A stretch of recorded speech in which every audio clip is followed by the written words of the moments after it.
Hi dear student, स्वागत है आप सभी का हमारे चैनल साइंस एनालिसिस पर। तो स्टूडेंट, जैसा कि आप सभी जानते हो कि हमारे चैनल पर हिंदी की तैयारी के साथ साथ इस मंथ में सामाजिक विज्ञान की भी तैयारी चल रही थी, ठीक है। और मैं उसी की प्रिपरेशन करा रहा था, ठीक है। तो काफी सारे स्टूडेंट्स के कमेंट्स आए कि सर क्या हिंदी ही पढ़ाते रहोगे। तो ऐसा नहीं है मेरे प्यारे बच्चों, मैं आपको सभी सब्जेक्ट पढ़ाऊंगा, एक एक चीज पढ़ाऊंगा आपको, ठीक है। और ये मेरा दावा है स्टूडेंट्स कि आपको स्कूल लेवल से बेहतर तैयारी आपकी यूट्यूब चैनल पर कराई जाएगी मेरे द्वारा, ठीक है। और आज की इस वीडियो के अंदर हम लोग सामाजिक विज्ञान पढ़ेंगे और सामाजिक विज्ञान का ये पार्ट 2 वीडियो है, ठीक है। पार्ट 2 वीडियो में हम लोग स्टूडेंट्स प्रश्नोत्तर नंबर 3 देखेंगे, वो भी लॉन्ग क्वेश्चंस जो कि आपके बोर्ड एग्जाम में 3-3 नंबर के पूछे जाते हैं, ठीक है। अगर आपको नहीं पता तो मैं इससे पहले आपके लिए बोर्ड परीक्षा से संबंधित 3-3 नंबर का पार्ट 1 वीडियो मैं आपको करा चुका हूं। अगर आपने वो वीडियो नहीं देखा तो आप लोग मेरे चैनल पर विजिट कर सके उस वीडियो को देख सकते हो, ठीक है। फिलहाल आज के इस वीडियो के अंदर हम आपको दूसरा इंपॉर्टेंट क्वेश्चंस का यानी जो दूसरा इंपॉर्टेंट वीडियो है वो बताएंगे। और इससे पहले मैं आपको दीर्घ उत्तरीय प्रश्नोत्तर भी करा चुका हूं जो कि आपके बोर्ड एग्जाम में प्यारे बच्चों 6 नंबर के पूछे जाते हैं, ठीक है। इससे पहले वो 7 नंबर के पूछे जाते थे, लेकिन इस बार बोर्ड एग्जाम में यानी कि जो आपका 2022 बोर्ड एग्जाम हुआ था उसमें वो 6 नंबर के पूछे गए थे, ठीक है। तो आज हम लोग देखेंगे part 2 video most important question का। तो देखिए, पहला जो हमारा तीसरा प्रश्न है, इससे पहले 2 प्रश्न मैं करा चुका हूं, ठीक है, आपको पता है। तो देखिए, तीसरा प्रश्न हमारा काफी ज्यादा इंपॉर्टेंट है आपके बोर्ड परीक्षा 2023 के लिए। अगर आप लोग बोर्ड एग्जाम 2023 के छात्र हो तो ये वीडियो आपके लिए, ये क्वेश्चन आपके लिए वेरी वेरी मोस्ट इंपॉर्टेंट है, ठीक है। इसको जरूर से आप लोग तैयार करके जाना, बोर्ड परीक्षा में आपको देखने को मिल सकता है, ठीक है। देखिए, क्वेश्चन क्या कह रहा है भाई। क्वेश्चन है बहुत आसान और ये क्वेश्चन इतनी सरल लैंग्वेज में लिखा गया है कि आप लोग इसे एक बार ही पढ़ोगे और समझ में आ जाएगा, ठीक है।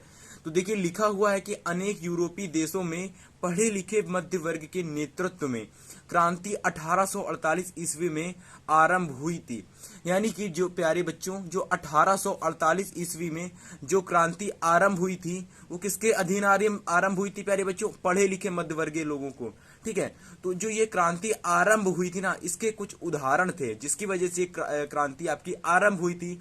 उन उदाहरण को आपको इसमें बताना है, ठीक है। तो क्वेश्चंस को स्टार्ट करने से पहले प्यारे बच्चों तो आपको कुछ ना कुछ अच्छी तरीके से लिखना होता है, यानी कि इससे संबंधित जानकारी देनी होती है। इसके बाद आप लोग उदाहरण लिखोगे, ठीक है। तो जैसे कि यहाँ पर आप लोगों को जानकारी देनी होगी, प्रश्न से ही लिखोगे आप लोग। 1848 ईस्वी में अनेक यूरोपीय देशों में पढ़े लिखे मध्य वर्ग के नेतृत्व में क्रांति हो गई थी। यानी कि जो कुछ मैंने लिखा सारा का सारा आपके प्रश्न से लिया गया है। और बहुत सारे स्टूडेंट्स ऐसा बोलते हैं कि सर आप लोग इसमें कोई कॉन्सेप्ट नहीं बताते हो, ठीक है। तो प्यारे बच्चों, मैं आपसे एक बात कहना चाहूंगा कि देखिए, ये है इतिहास।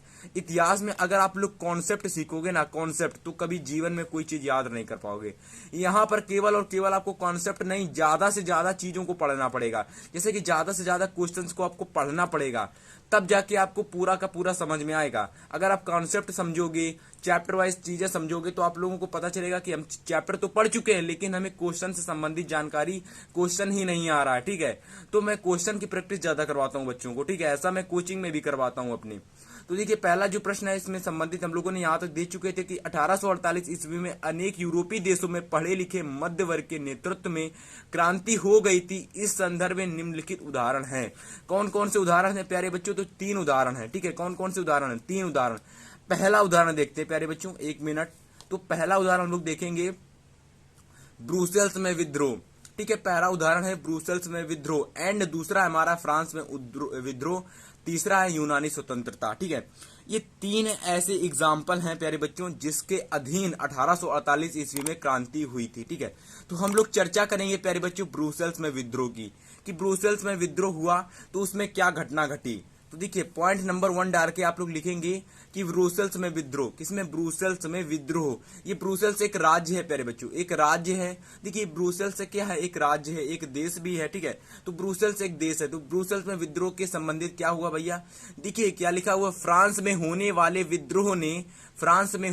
विद्रोह ने ब्रुसेल्स को युद्ध के लिए भड़काया, जिसके परिणाम स्वरूप यूनाइटेड ऑफ नीदरलैंड से बेल्जियम अलग हो गया। इतना ही लिखना है आपको पहले पॉइंट में, केवल और केवल आपको इतना ही लिखना है, ठीक है। इतना समझ में आया? यानी कि फ्रांस में होने वाले विद्रोह ने, यानी कि जो फ्रांस में आपका विद्रोह हुआ था प्यारे बच्चों, समझने की कोशिश करना।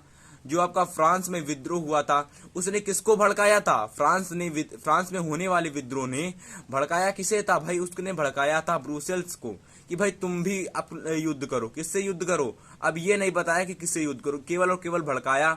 अब जब इसने भड़काया तो क्या हुआ भैया? एक चेंजमेंट आया। क्या चेंजमेंट आया?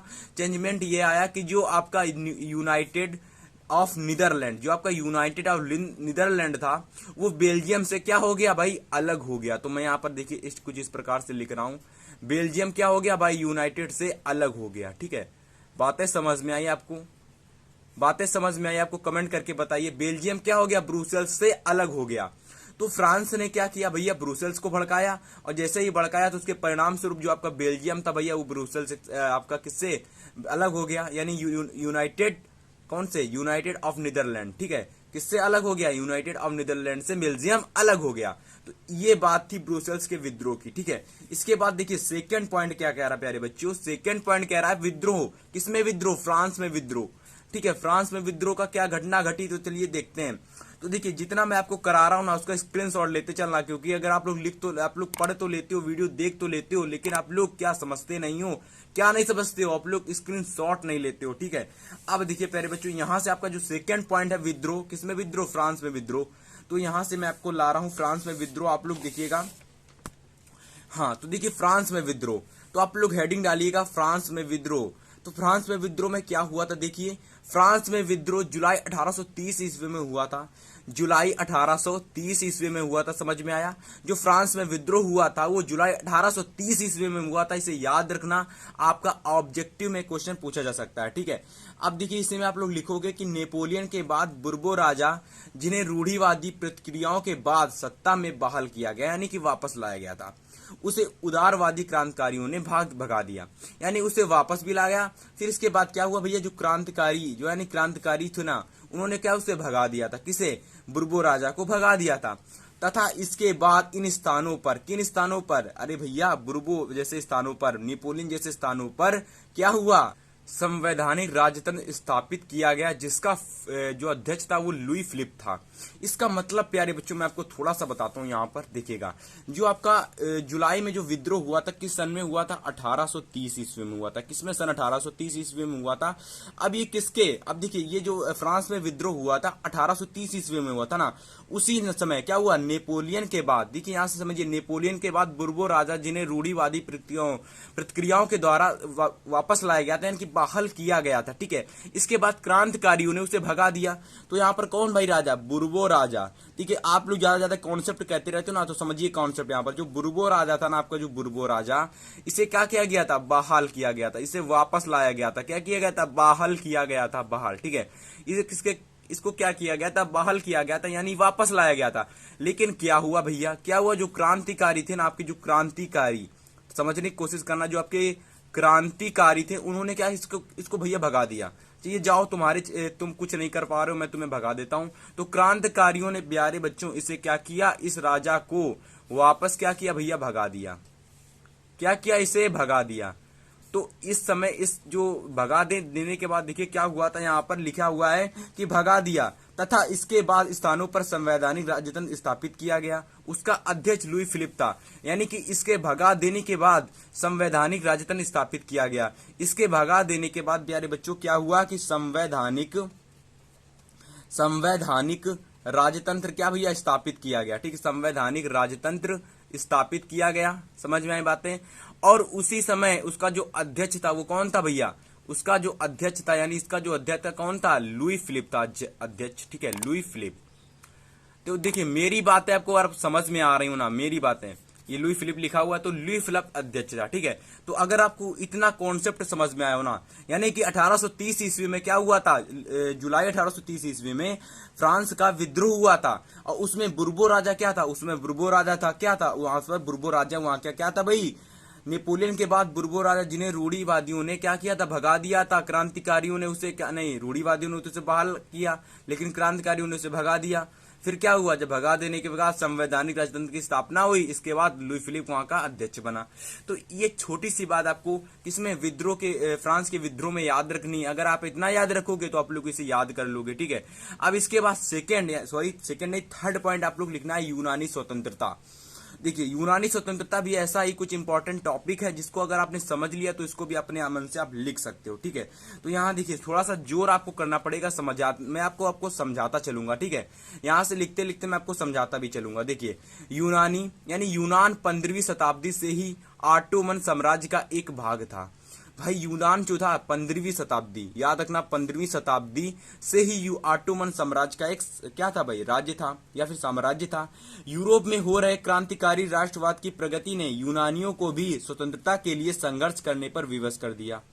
यानी क्या हुआ भाई, जो यूरोप था ना, क्रांतिकारी रूढ़ी राष्ट्रवाद की प्रगति ने यूनानियों को भी स्वतंत्रता के लिए, यानी कि खरबूजे को देखकर खरबूजा रंग बदलता है, वही यहाँ पर कहावत हुई कि यूरोप की क्रांति को देखकर भाई जो यूनानी थे उन्होंने सोचा भी हम भी अब स्वतंत्रता के लिए उत्साहित होंगे।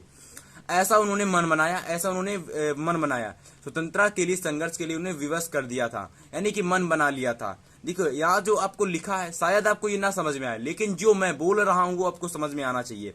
यहाँ पर तो जो लैंग्वेज लिखी थी, यहाँ पर लिखा था यूनानियों को भी स्वतंत्रता के लिए संघर्ष करने पर विवश कर दिया था। किसने? यूरोप ने। आगे लिखा था इसमें संघर्ष की हो रही तैयारी के लिए यूनानियों के साथ साथ पश्चिमी यूरोप के अनेक लोगों का भी समर्थन मिला अतः अंत में 1832 ईस्वी में कुस्तुनतुनिया की संधि ने यूनान को स्वतंत्रता राष्ट्र की मान्यता दे दी गई।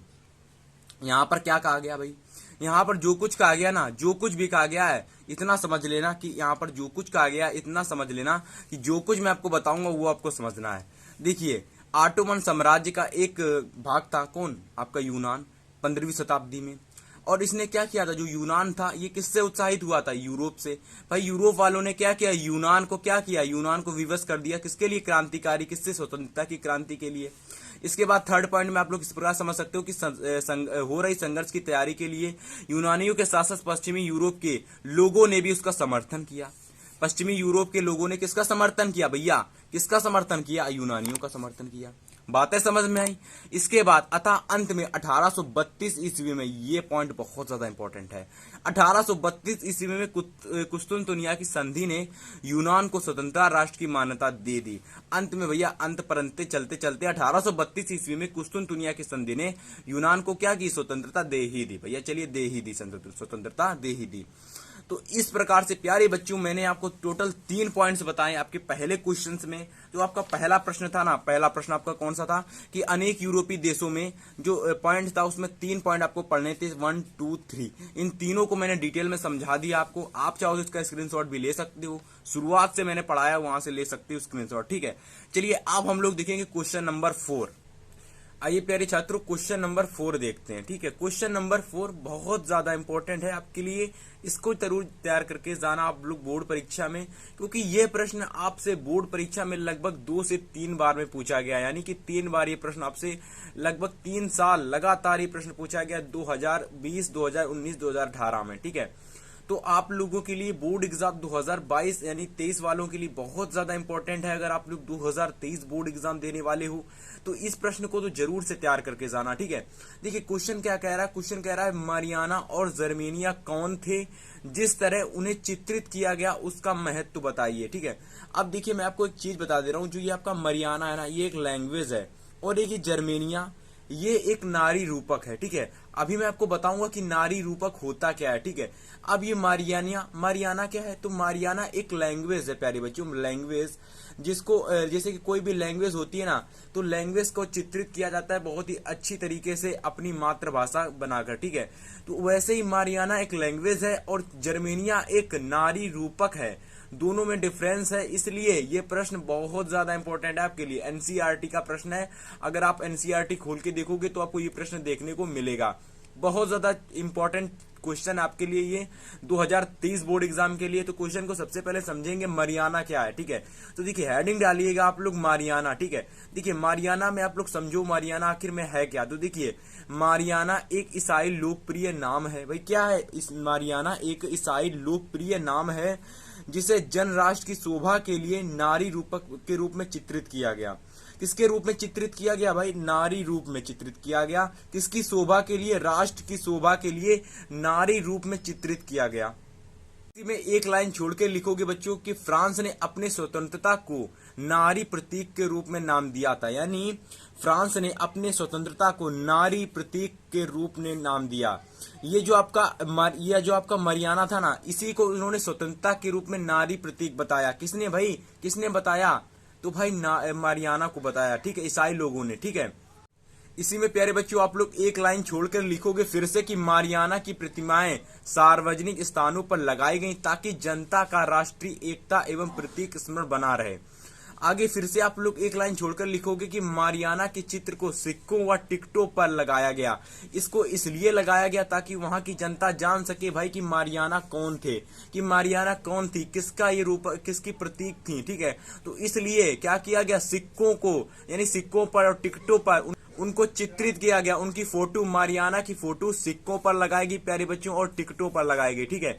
तो इस बात को आप लोग ध्यान रखना कि मारियाना बहुत ज्यादा इंपॉर्टेंट है आपके लिए। चलिए अब देखिए हमारे चीज समझने वाली नेक्स्ट है जर्मेनिया क्या था, कि जर्मेनिया क्या था, ठीक है। इसी में आप लोग लिखोगे नेक्स्ट पॉइंट जर्मेनिया। आखिर जर्मेनिया क्या है? तो देखिए जर्मेनिया जर्मन राष्ट्र का एक नारी रूपक थी।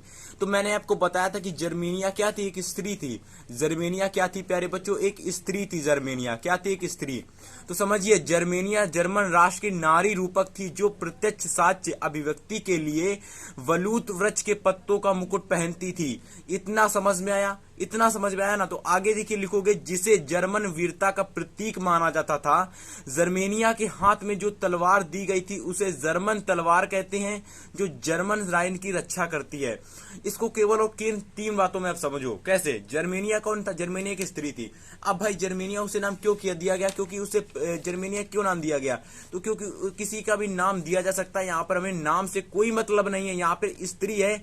अब देखिए समझना, जर्मेनिया जो थी ना वो किसके वृक्ष पहनती थी, किसके वृक्ष के पत्तों यानी किसके पत्तों के वृक्ष पहनती थी? तो वलूद वृक्ष जो था उसके पत्ते पहनती थी जर्मेनिया, ठीक है। ये पॉइंट याद रखने वाला है आपका, वलूद वृक्ष के पत्ते पहनती थी, ठीक है। इसके बाद देखिए जिसे जर्मन वीरता का प्रतीक माना जाता था, किसको भाई? वलूद वृक्ष को माना जाता था।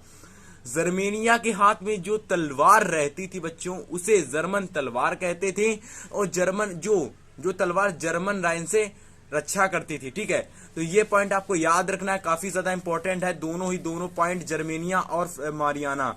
तो अगर आपको ये चौथा क्वेश्चन भी समझ में आया हो तो इसको लाइक करना, यानी इस क्वेश्चन को नोट कर लेना। और अगर आपको वीडियो पसंद आए तो वीडियो को लाइक कर देना, और थोड़ी सी नॉइस आ रही है तो इसे इग्नोर कर देना। अगली बार से मैं कोशिश करूंगा जो आपकी नॉइस आ रही है वो नॉइस ना आए। तो देखिए इस क्वेश्चन को आपको अगर बिल्कुल भी कहीं पर भी दिक्कत आ रही हो 2 से 3 बार वीडियो को देख लेना, आपको पूरा का पूरा आंसर समझ में आ जाएगा, ठीक है। तो चलिए हम लोग आपसे मिलेंगे नेक्स्ट वीडियो में। ओके स्टूडेंट्स, चलिए।